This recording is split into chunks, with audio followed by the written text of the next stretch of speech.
নমস্কার বন্ধু, Malay Mukhopadhyay, confederation of state government employees. বন্ধু, গতকাল বহু প্রতীক্ষিত কাঙ্ক্ষিত বলুন যে বাজেট ঘোষণা হলো। স্বাভাবিকভাবে আমরা যেহেতু সরকারি কর্মচারী, আমাদের ধ্যান থাকে বেতন, পেনশন, ভাতা, ডিএ, বেতন কমিশন ইত্যাদি বিষয়ক। বিগত 1 জুন মাননীয় মুখ্যমন্ত্রীর সঙ্গে আমরা একটা বৈঠকে বসেছিলাম। সেক্ষেত্রে তিনি যে বার্তাটা দিয়েছিলেন যে বকেয়া ডিএর একটা বড় অংশ 22 তারিখ অর্থাৎ গতকাল ঘোষণা হতে চলেছে এবং বেতন কমিশন 1 জানুয়ারি 2027 থেকেই লাগু করা হবে।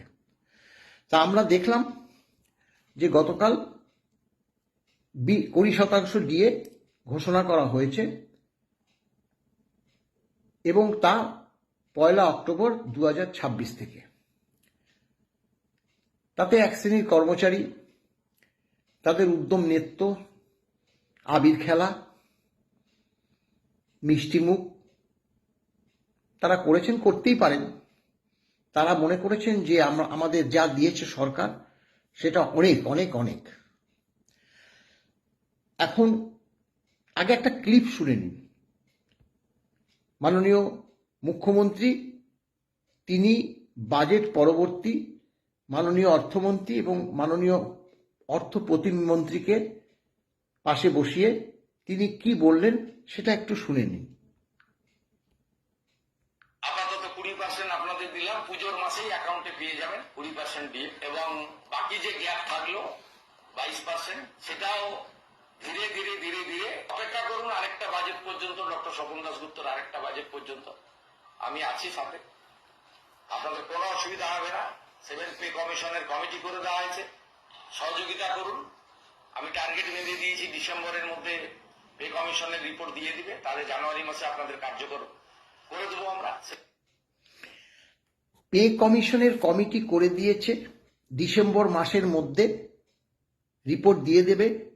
1 জানুয়ারি থেকে তা এফেক্ট হবে এবং তিনি 20% ডিএ দিয়েছে অক্টোবর মাস থেকে।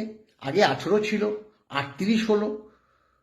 বেতন কমিশন হবে 1 জানুয়ারি 2027 থেকে।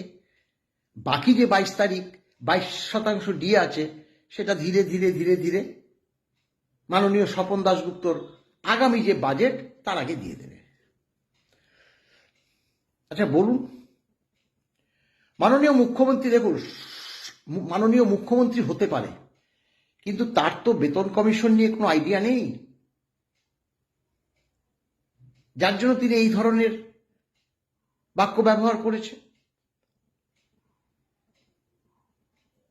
10 বছরের মোট ডিএটা সেটা পরবর্তী বেতন কমিশনে বেতনের সঙ্গে সংযুক্ত হয়ে নয়া বেতন হয়। এটা আমরা বহুবার বলেছি। কেন্দ্রীয় সরকারের আজকে 60% ডিএ শেষ হয়েছে 7ম বেতন কমিশন, তাই তাদের 8ম বেতন কমিশনের জন্য বেতন কমিশন গঠন তো বহুভাগেই হয়ে গেছে। চেয়ারম্যান নিযুক্ত হয়ে এখন তারা বিভিন্ন রাজ্যে ঘুরে বেড়াচ্ছে কেন্দ্রীয় সরকারি কর্মচারীদের কাছ থেকে মেমোরেন্ডাম জমা নিতে এবং তাদের শুনানি করার জন্য। এটা আপনারা নিশ্চয়ই শুনেছেন।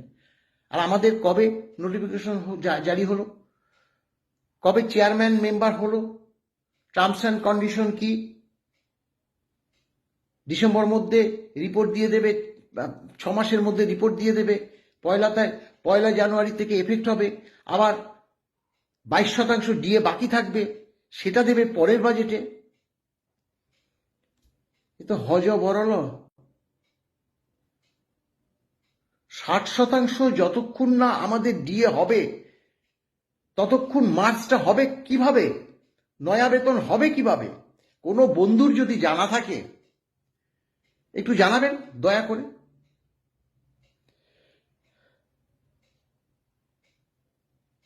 কালকে অনেক কর্মচারী বন্ধুরা বলছে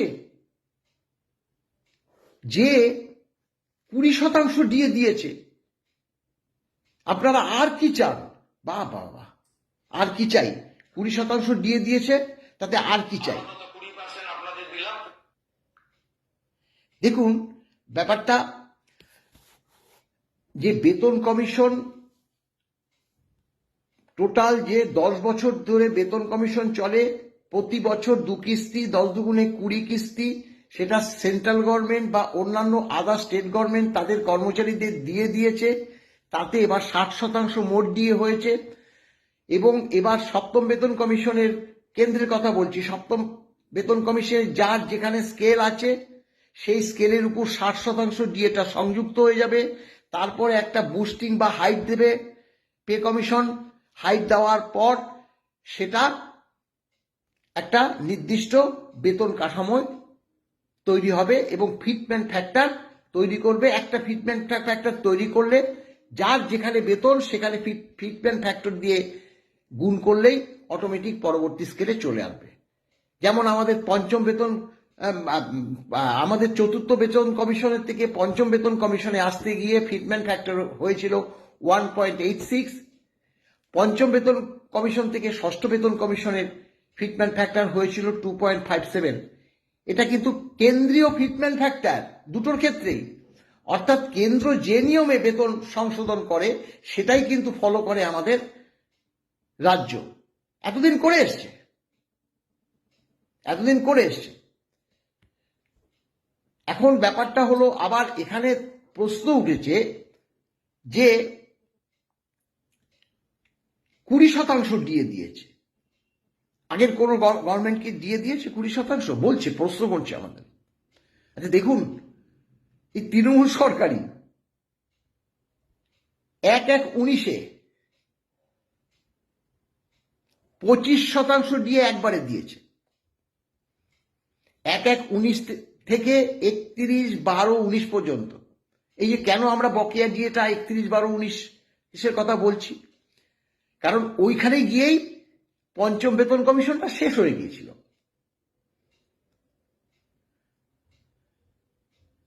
তাই ওই যে আমরা 1/1/19 থেকে 25% 100 ছিল, তার সঙ্গে 25 যোগ হয়েছে, সেই 125% দিয়ে আমাদের পরবর্তী বেতন কমিশনে সংযুক্ত হয়ে ষষ্ঠ বেতন কমিশন হয়েছে। তার আগে 15%, 1/1/18-তে 15% দিয়েছে একবারে। তবে একটা কথা ঠিকই, এটা হচ্ছে উচ্চ আদালতের কোর্টের গুতোয় 125% দিয়ে যোগে আমরা 1 বছর বেতনটা পেয়েছি। তারপরে এই যে 125% ডিএটা মার্জ হয়ে গেছে। মার্জ হয়ে যাওয়ার পর নয়া বেতন হয়েছে। তা মাননীয় মুখ্যমন্ত্রী যেটা বললেন যে 22% দিয়ে পরবর্তী বাজেটের মধ্যে দিয়ে দেওয়া হবে, তাহলে তো এখন যে ডিএটা ডিসেম্বর মাস পর্যন্ত, অক্টোবর মাসই নয় ধরলাম, অক্টোবর নভেম্বর ডিসেম্বর 3 মাস, কায়দা করে তো অক্টোবরে কেন নিয়ে গেছে? অক্টোবরে নিয়ে গেছে তো অক্টোবর নভেম্বর ডিসেম্বর দিতে হবে বলে 3 মাস দেবে। কিন্তু এটা যদি এপ্রিল থেকে দেবে না কেন? এপ্রিল মাস থেকে তো দেওয়াটা উচিত ছিল। এর আগে বিগত সরকার 4% দিয়ে এপ্রিল থেকে তো ঘোষণা করেছিল। সরকার তো কন্টিনিউয়াস প্রসেস। তাহলে এই যে 4% এপ্রিল মাসে তার তো দেওয়ার কথা ছিল, সেটাও তো দিল না। এটাও তো তিনি বলতে পারছেন যে 4% দিয়ে বিগত সরকার ঘোষণা করেছিল, আপনারা পাননি, 4% দিয়ে এপ্রিল থেকে দেওয়া হবে, আর বাকি 20% বা ঠিক আছে 16%ই ধরলাম অক্টোবর মাস থেকে দেওয়া হবে। নিজের পক্ষে এইটুকু তো বলতে পারতো, কই বললো না তো। তাহলে আমরা এই সরকারের কাছ থেকে কি আশাটা করব? সরকার ক্ষমতায় আসলো 9 তারিখে, মে মাসের 9 তারিখে শপথ গ্রহণ হয়েছে।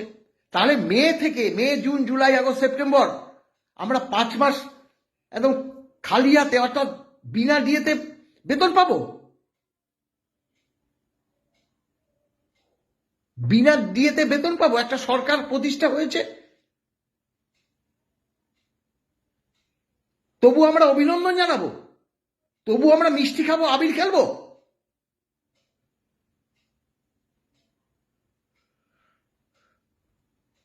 যেদিন 1 জুন আমাদের সঙ্গে বৈঠক, তার আগের দিন হঠাৎ করে উইদাউট নোটিফিকেশনে 1/4 থেকে 31/12/15 পর্যন্ত যারা রিটায়ার করেছে, অবসরপ্রাপ্ত কর্মচারী, তাদের একটা ডিএ ঢুকে গেছে, বকেয়া ডিএ। আমরা আজ পর্যন্ত হদিশ করতে পারিনি যে কত শতাংশ কিভাবে দিল ডিএটাকে। সেটা দিয়ে বলছে যে আমরা তো ডিএ দিয়ে দিয়েছি। মাথায় ছিল সেটা যে বলতে হবে তৃণমূল সরকার একটা দিয়েছে 16 থেকে 19, তাহলে আমাদেরও তো বলতে হবে দিয়ে দাও একটা লামসাম টাকা, হিসাব করার প্রয়োজন নেই। আমাদের জানাবে না 1/4 থেকে 31/12/15 পর্যন্ত যে সকল অবসরপ্রাপ্ত কর্মচারীরা ডিএটা পেল, কত শতাংশ পেল, কবে থেকে পেল? আমরা মামলা করেছি। আমাদের অবশ্য একটা জায়গা আছে, সেখানে আমরা বলবো না, আমরা confederation of state government employee এই বাজেটে মুখ্যমন্ত্রীর যে আচরণ, ডিএ, বেতন কমিশন, আমরা সন্তুষ্ট নয়, পরিষ্কার কথা। অন্যান্য বিষয় যারা বলবে, রাজনৈতিক দলগুলো আছে বলবে, ভালো যেগুলো করেছে নিশ্চয়ই বলবে। আমরা দেখব আমাদের ডিএ, বেতন কমিশন, পেনশন প্রভৃতি। আজকে এখনো পর্যন্ত বারবার বলছি, কলকাতা কর্পোরেশন এলাকায় যারা বসবাস করছে, অনেকে মারা গেছে পর্যন্ত, ডিএটা পায়নি। তাদের কি বিবেক? বারবার বলছি, আজ থেকে বলছি, বিগত সরকারের আমল থেকে বলছি। আর দ্বিতীয়ত, গ্যারান্টি রেট কর্মচারীরা, তারা আজও ডিএটা পাচ্ছেন না।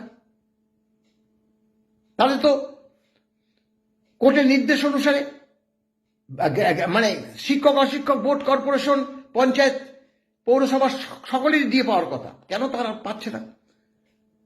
পরিষ্কারভাবে বলুক রাজ্য সরকার। কিছু বলছে না, হাত গুটিয়ে বসে আছে। দুর্ভাগ্যজনক, দুঃখজনক।